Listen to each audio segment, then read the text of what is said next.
Everybody, so I'm going to be doing a DIY wedding veil because the wedding industry is really messed up and they want you to pay $300 for a piece of tulle with some beads on it.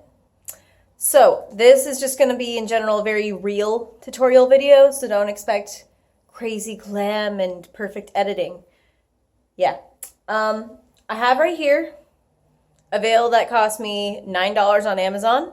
And it had some good reviews, but my wedding dress color is ivory, and this is supposed to be the ivory, and obviously it's not, because I think like this is kind of more ivory.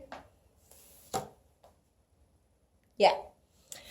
So what I'm going to do today is I'm going to be doing the coffee DIY wedding veil. So I've read a lot of reviews on the tea dyeing, but I've heard that either it doesn't stick as well or that it takes more processes to dye, and I just feel my espresso fine roast coffee might just do the trick. So let's give it a try. Okay, so first of all, again, to show you how white it is and kind of how the color's gonna come out, I'm using a white lined pot, which again, that's white, that's not ivory. Okay, anyway, we all know how Amazon and Wish go. So that's going to begin our process. What somebody else has done, from what their seamstress told them, was 4 cups of coffee with 6 cups of cold water.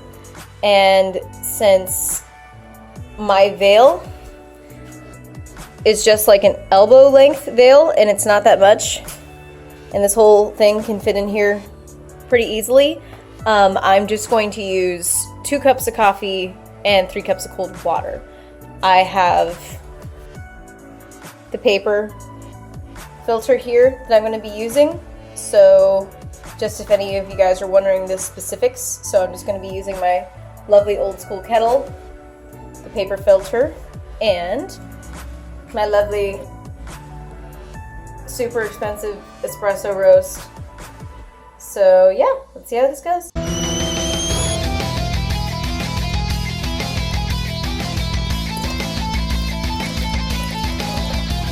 Okay, so this is my 2/3 concoction of coffee now that I have ready, and my white wedding veil.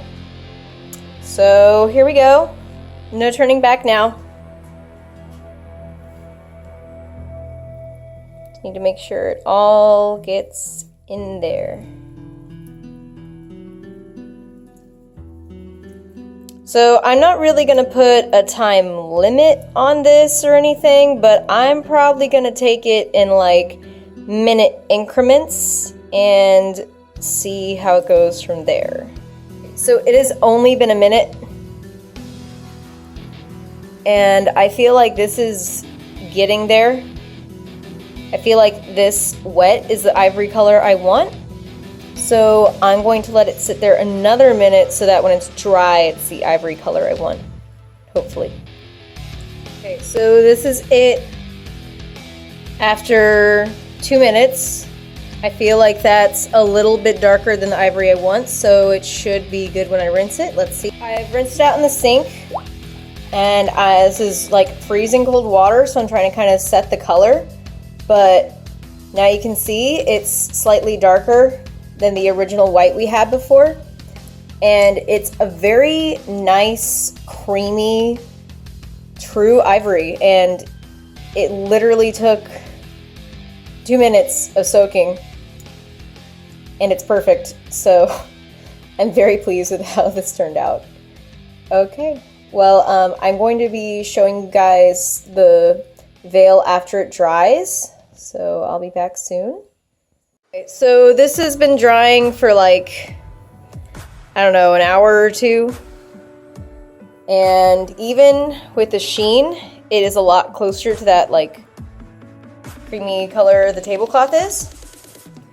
And in general, you can tell from when we first started, it is definitely ivory.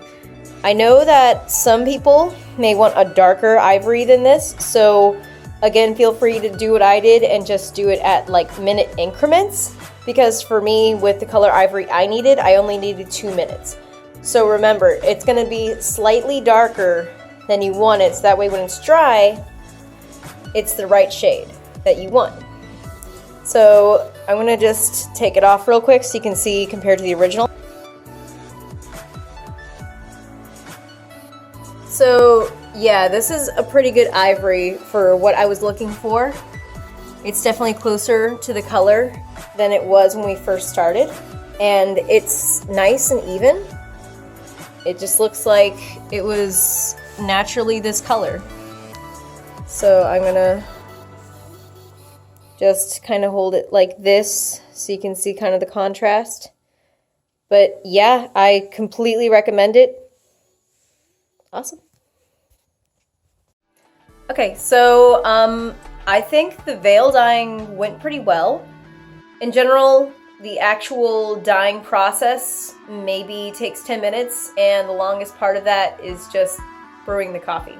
Like I said, just try it out in minute increments is what I would recommend, and I would recommend dyeing it slightly darker than what you want to so that when it dries, it's going to be the color you want. Remember to like maybe take a picture of your dress or something to see exactly what color it is, because me personally, I looked at a picture of it yesterday and I know like pretty much what color it is, and then I'm going to start blinging it out now, but I wanted to make sure that it dyed first. Recommendation, you can't really take dye out afterwards unless you bleach it, and you want to ruin the fabric. So again, minute increments I would say are very important because it's probably harder to remove any sort of stain really that's done to it than add any. Okay, well, you guys have fun and I wish you luck, but for me, it was a very easy process and I really recommend it. Bye.